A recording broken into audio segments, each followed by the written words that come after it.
গতকাল গণ অধিকার পরিষদের সভাপতি ডাকসুর সাবেক ভিপি নুরুল হক নূরের উপরে এবং গণ অধিকার পরিষদের সাধারণ সম্পাদক রাশেদ খান সহ তাদের নেতাকর্মীদের উপরে পুলিশ এবং যৌথ বাহিনীর হামলা হয়েছে।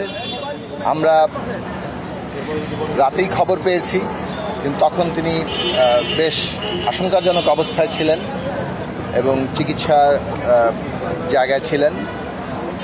সারা রাত বেশ একটা অস্থির অবস্থার মধ্যে দিয়ে নুরুল হক নূর গিয়েছেন। আমি কিছুক্ষণ আগে তার চিকিৎসকদের সাথে কথা বলেছি। তারা বলেছেন যে রাতের বেলা তো খুবই অস্থির একটা অবস্থা গিয়েছে, কেননা তার শ্বাস প্রশ্বাসের সমস্যা হয়েছে, মাথায় ইনজুরি আছে যেটা এখনো পর্যন্ত পুরোপুরি রিলিজড হয়নি, নাকে ইয়েতে একটা বড় ধরনের ফ্র্যাকচার আছে, চোখে বাঁ চোখ তার ডান চোখ বেশ গুরুতর আঘাতপ্রাপ্ত এবং সেই চোখ এখনও তিনি খুলতে পারছেন না।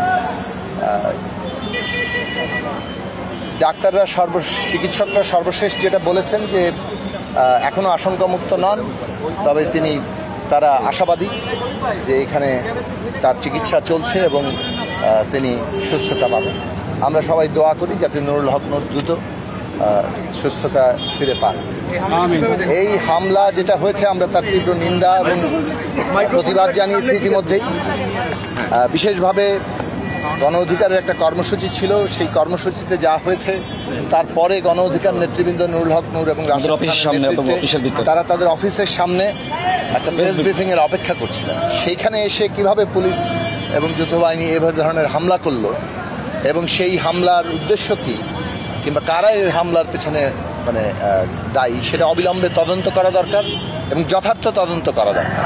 তদন্ত করে, কেননা আমরা একটা খুবই একটা জটিল রাজনৈতিক পরিস্থিতির মধ্যে আছি। আমাদের বিচার, সংস্কার, নির্বাচন, এই তিনটি কাজই একসাথে এগিয়ে নিয়ে যাওয়া, এগিয়ে নিয়ে যাওয়ার প্রক্রিয়া চলছে। এর মধ্যে নানা ধরনের পরিস্থিতি বিরাজমান। নির্বাচন নিয়ে একটা অনিশ্চয়তার জায়গা তৈরি করার চেষ্টা করা হচ্ছে।